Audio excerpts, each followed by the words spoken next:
Oi pessoal, aqui é a Ju do blog Julie Crônicas e hoje é dia de crônicas.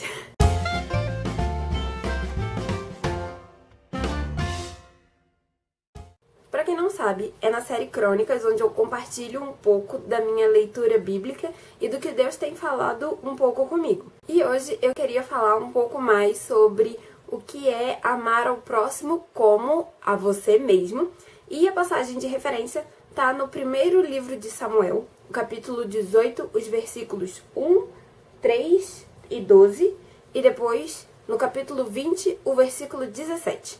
Então eu vou ler só um dos versículos para ficar de referência, que eu acho que ele é o mais chave, que é o do capítulo 18, o versículo 1, que diz: Depois dessa conversa de Davi com Saul, surgiu tão grande amizade entre Jonatas e Davi, que Jonatas tornou-se o seu melhor amigo. O primeiro livro de Samuel relata momentos muito importantes e cruciais do povo de Israel, e a gente pode dividir em mais ou menos 3 fases esse primeiro livro de Samuel.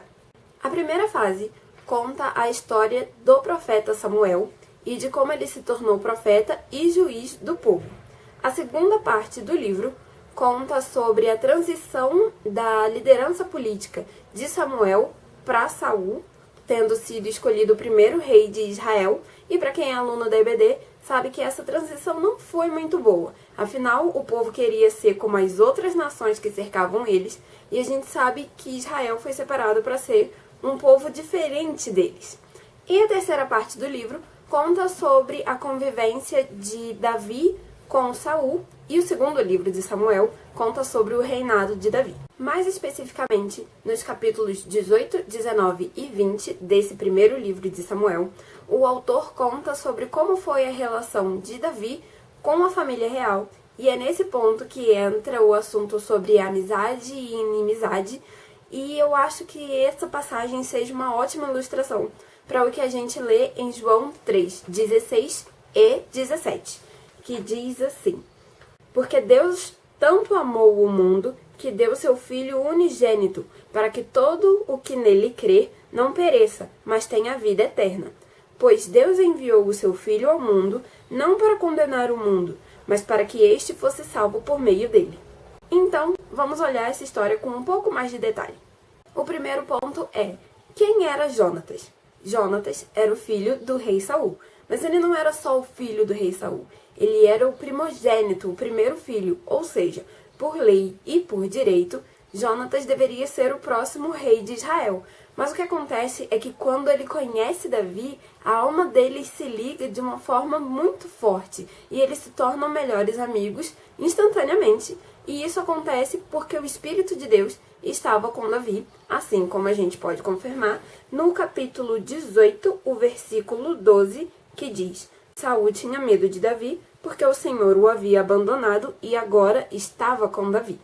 E quantos de nós temos aquela amizade que é diferente e que começou de um jeito diferente? Às vezes você acabou de conhecer a pessoa e já tem aquela amizade que é especial.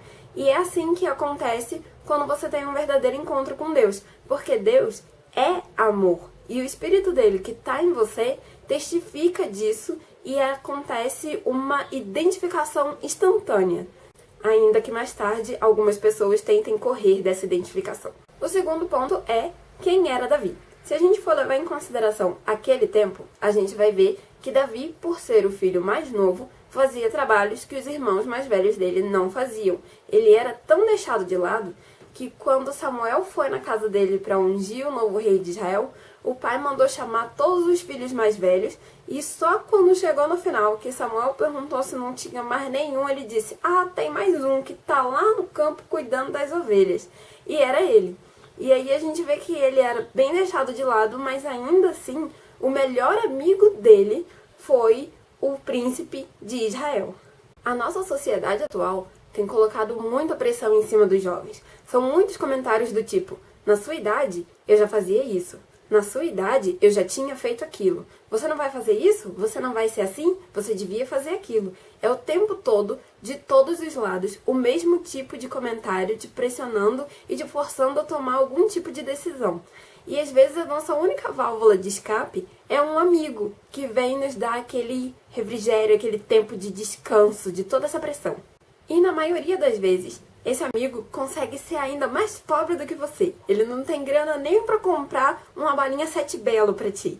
E era mais ou menos assim a relação de Davi e de Jonatas. Porque vamos combinar, Jonatas era o príncipe de Israel e Davi era um pastor de ovelhas. Ponto. E se a gente for ser sincero, também é assim a nossa relação com Jesus. Porque se a gente for fazer as contas, não tem nada que Jesus tenha a ganhar com a nossa amizade, além da nossa sinceridade. Porque tudo já é dele. A honra já é dele, a glória já é dele, o tempo é dele, o dinheiro é dele.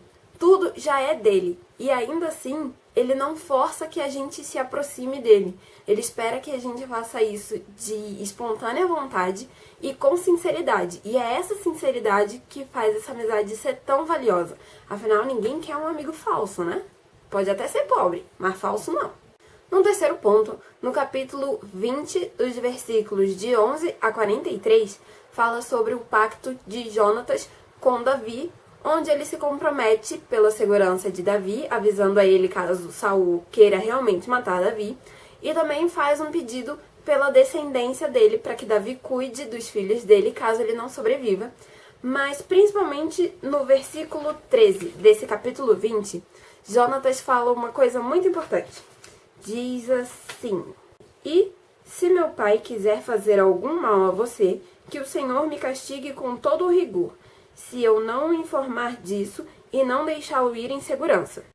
Agora a parte importante. "O Senhor esteja com você, assim como esteve com o meu pai." Nessa parte do versículo, Jonatas reconhece que Davi seria o próximo rei de Israel e não ele. Com essas palavras, ele reconheceu o valor de Davi. E não só o valor dele, mas o valor que ele tinha para Deus, que Deus tinha dado a ele. Pessoal, se a luz mudou, é porque começou a chover, eu tive que fechar a janela e acender a luz do quarto. Mas eu ia dizendo que um bom amigo pode até ser aquele que te apoia, que te consola, ou aquele que paga seu lanche.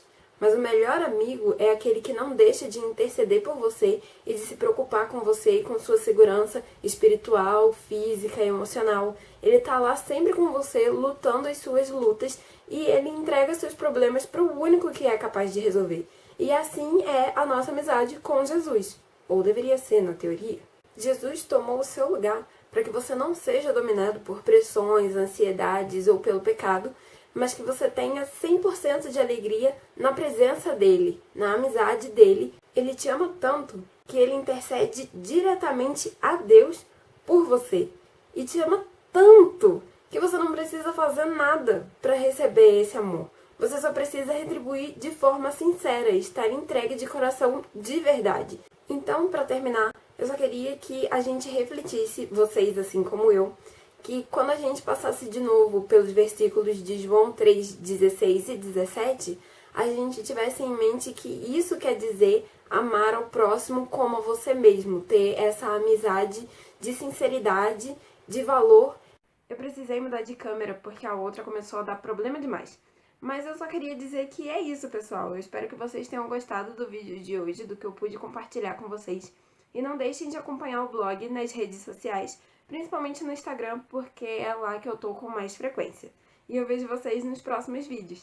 Tchau!